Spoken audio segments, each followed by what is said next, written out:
débourreur de chevaux et le cas échéant, redressage ou redébourrage de chevaux difficiles. Je suis aussi enseignant d'équitation à domicile, itinérant. Je me déplace autant chez les particuliers que les professionnels. Et ensuite, je suis un élève d'Elisabeth de Corbigny, formé en équitation éthologique depuis une quinzaine d'années environ. Là, en fait, j'ai un cheval que je ne connais pas, qu'on m'a prêté. On va dire que j'ai travaillé avec elle une demi-heure ce matin. Et qui appartient à Patricia Oranger, qui a eu la gentillesse de me l'amener spécialement pour l'occasion. Donc je l'ai découvert une demi-heure. Je vais la redécouvrir un petit peu cet après-midi avec vous. Et en fait, ce matin, on a un petit peu travaillé à pied, suivi d'une petite séance montée. On a vu quelques exercices. Donc ce que je vais faire un petit résumé et une petite synthèse de ce qu'on a fait ce matin. Et l'idée, en fait, c'est d'improviser une séance en direct devant vous, avec un cheval que je ne connais pas, pour pouvoir vous expliquer comment un cheval apprend, comment un cheval comprend, et comment un cheval peut progresser sans stress, dans le calme, en décomposant la difficulté et en récompensant chaque tentative de bonne réponse. La première chose dont j'ai besoin, c'est d'avoir du contrôle et d'avoir de la sécurité. J'ai besoin d'avoir un cheval calme et d'avoir un cheval confiant. Pour ça, le premier exercice que vous pouvez essayer sur votre cheval, c'est de voir s'il peut incurver l'encolure. Est-ce que cette flexion latérale d'encolure vous demande 2 grammes de demande, vous demande 2 kilos de demande, par exemple. Donc on l'a fait un petit peu ce matin, donc on voit que ça lui est facile d'incurver l'encolure sur le côté, de baisser un peu l'encolure et de reculer. Très bien. Alors l'idée, c'est au cas où quelqu'un a en question ou une situation, par exemple mon cheval me prend vraiment, par exemple mon cheval bouge au montoir, par exemple mon cheval m'embarque, etc. N'hésitez pas à lever le bras, je prends la question. Et en fait, je peux tout à fait utiliser ce cheval qui n'est pas un cheval difficile du tout, c'est juste un cheval normal, ordinaire. Et le prendre comme exemple pour vous montrer quelques exercices que vous pouvez aisément pratiquer chez vous. L'important, c'est que ce soit une méthode d'apprentissage simple, rapide, efficace, que n'importe qui peut apprendre, quel que soit votre âge, quel que soit l'âge de votre cheval et quelle que soit votre discipline pratiquée. Que ce soit le passage, l'obstacle, de la randonnée, de l'attelage ou autre, du trek, peu importe. Voilà.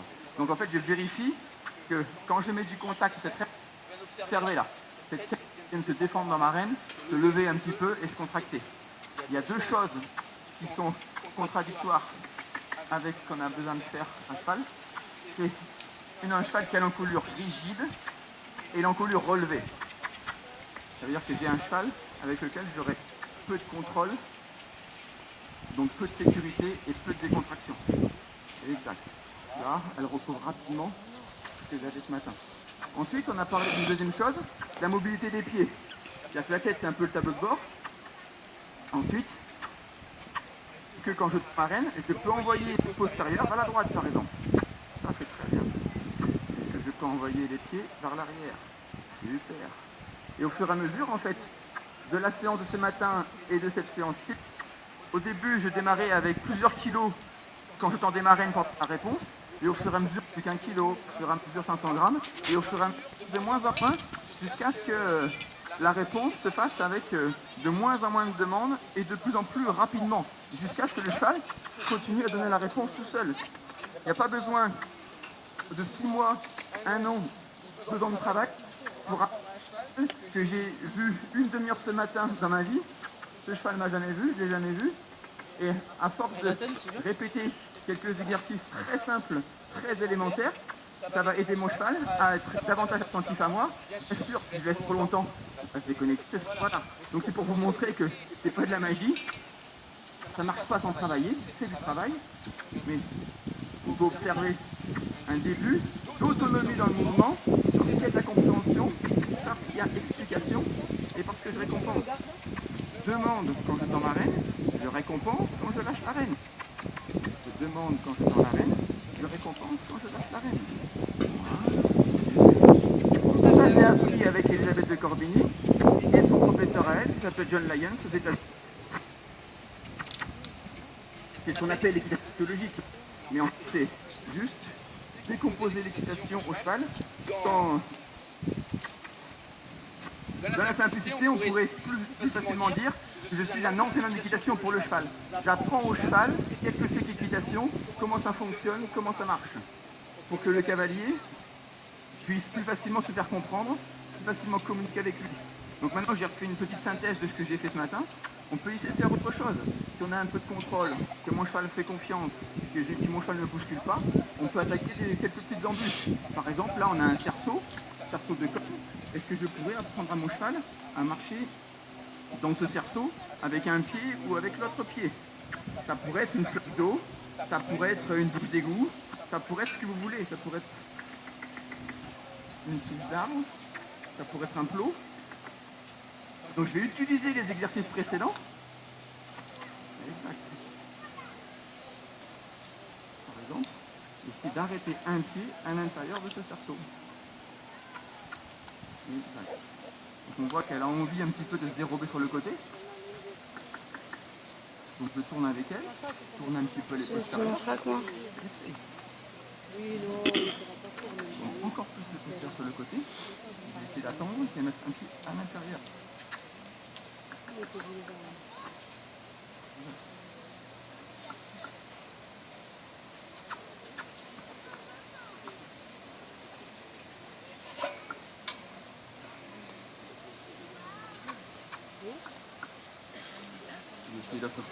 Si un côté qui marche pas, c'est pas grave. J'ai pas le droit de m'énerver, j'ai juste pas le droit de la punir, ni de la sanctionner. Elle ne trouve pas un côté et on va essayer l'autre. Et au moins, en imaginant que j'y arrive pas, c'est pas grave. Là, je suis avec un cheval que je connais pas. L'important, c'est l'ambiance de la séance. L'important, c'est pas la performance. Il y aura performance dans la séance si l'ambiance est bonne, si je lui explique correctement, elle va comprendre. Si je lui explique mal, elle va pas comprendre. Si je récompense pas, elle ne fera pas.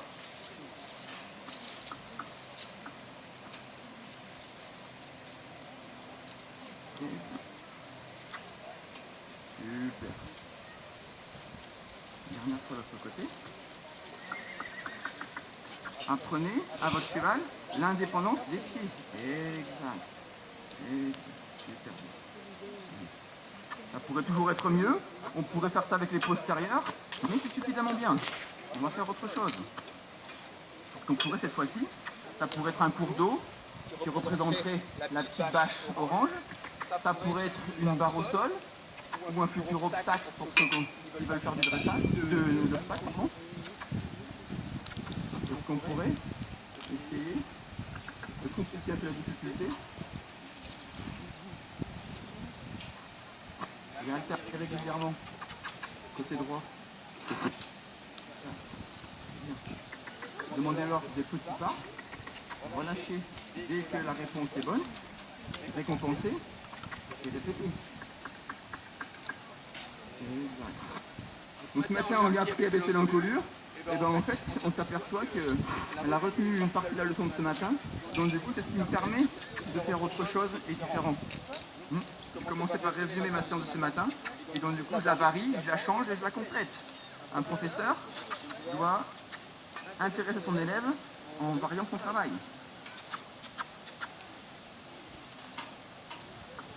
Exact. Super.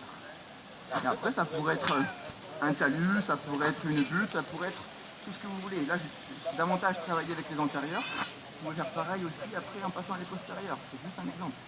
On va revenir à du travail un peu plus rapproché et ensuite je vais monter un cheval. Mais à la mesure où ce cheval est habitué à être travaillé avec un mort, eh ben, je ne vais pas du jour au lendemain lui changer son habitude. Donc je travaille avec le même mort, avec le même filet que celui avec lequel elle a l'habitude de travailler. Je vais essayer d'augmenter la communication main-bouche dont j'ai besoin à cheval pour avoir du frein, de la direction, un cheval attentif et un cheval léger. Exact. À chaque fois qu'on voit cette bouche bouger un petit peu là autour du mort, le mort devient un espèce de chewing-gum, elle se décontracte autour du mort, ça me va très bien. Exact. Super. Cette bouche mâchonne un petit peu, c'est très bien. Cette encolure se plie sur le côté, est souple comme de la pâte à modeler, c'est très bien. Et cette encolure se baisse, c'est très bien. Voilà. De l'autre côté. Est-ce que tu peux... Marc, Une petite seconde, Marc, pour annoncer qu'il y a une visite qui démarre de suite, de visite guidée de l'église. Donc pour ceux qui sont intéressés, bien entendu, qui sont là sur la zone et qui voudraient retrouver les organisateurs. Merci beaucoup, c'est à toi. Merci pour cette annonce. Donc ce que je viens de faire à l'arrêt, ça sert à expliquer au cheval comment répondre aux morts, éviter un cheval qui tire sur les rênes, éviter un cheval qui s'appuie, pour éviter d'avoir un cavalier qui se muscle les bras en montant à cheval. Ça sert juste à ça. Et en imaginant, c'est mon cheval qui a l'habitude de travailler, ce que je fais là, c'est juste une révision physique et un échauffement mental avant de partir en balade ou avant de faire ma séance de dressage ou autre. Est-ce que tu pourrais relaxer ton encolure vers le bas, relaxer ton encolure un peu sur le côté. Tout à l'heure, j'étais sur une reine, maintenant je suis sur la deuxième reine. Elle passe dessus de la tête, derrière les oreilles. Quand je tends une reine, ça crée une pression. Cette pression crée un inconfort, et je voudrais apprendre au cheval à répondre à cette pression, à répondre à cet inconfort, à la place d'y résister. Le cheval a deux caractéristiques naturelles qui nous causent régulièrement beaucoup de problèmes.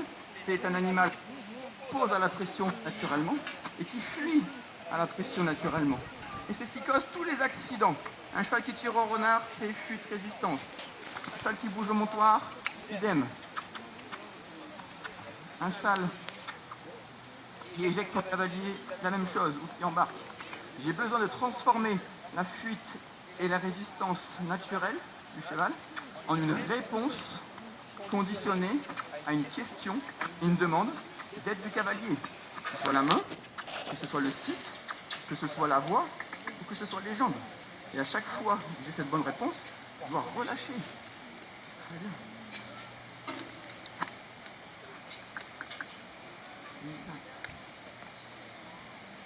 On va s'essayer un petit peu à cheval. Si au fur et à mesure, vous avez un cheval de plus en plus attentif, c'est que votre boulot correspond à votre cheval. Si au fur et à mesure, votre cheval est de plus en plus décontracté, c'est très bien. Si au fur et à mesure, il est de plus en plus léger, c'est très bien. Si au fur et à mesure, il améliore la réponse aux exercices que vous demandez, c'est excellent. C'est ce qu'on recherche. Communiquer en toute sécurité, en toute simplicité.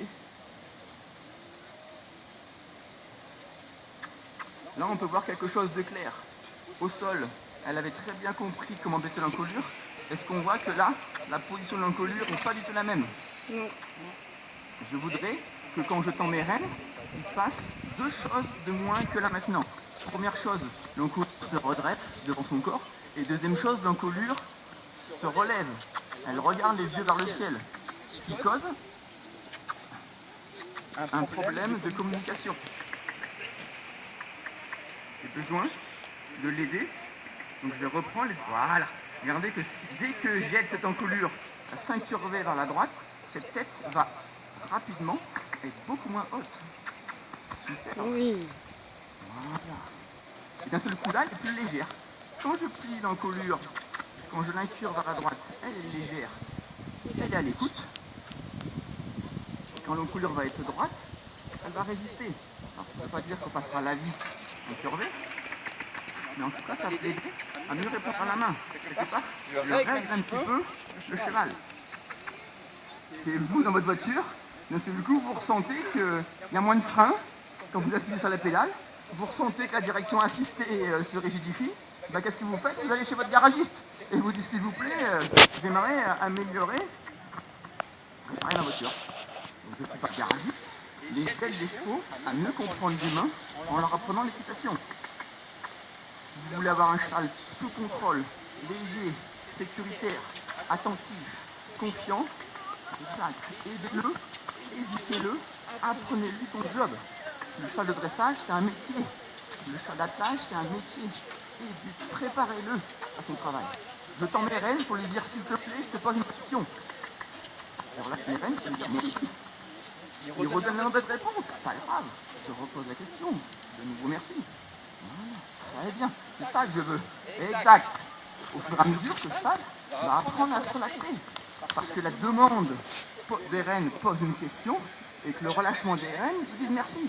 quand à l'école les enfants ont un bon point, ou une sucette, ou un double dessert, ou s'ils ont le droit de regarder la télé une demi-heure de plus, pour le cheval, la meilleure récompense, c'est le relâchement de la demande.